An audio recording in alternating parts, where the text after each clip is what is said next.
अस्सलामु अलैकुम रहमतुल्लाहि व बरकातुहू। सबक आमोज़ कहानियाँ सुनने के लिए मेरे चैनल को ज़रूर सब्सक्राइब करें।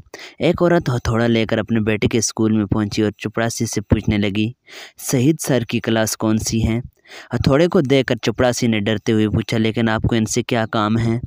हथौड़े को हवा में लहराते हुए बोली, अरे वो मेरे बेटे की क्लास टीचर हैं, मुझे इनकी क्लास दिखाओ। चपरासी दौड़कर शहीद सर के पास गया और इत्तला दी कि एक औरत हाथ में हथौड़ा लिए आपको तलाश कर रही है।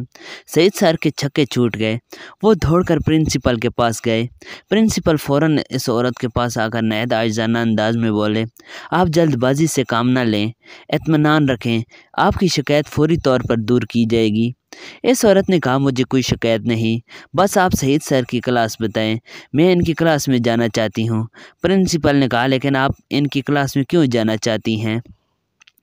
इस औरत ने कहा, क्योंकि मुझे वहाँ इस बेंच की कील ठोंकनी है जिस पर मेरा बेटा बैठता है। कल वो तीसरी बार पैंट फाड़ कर आया है।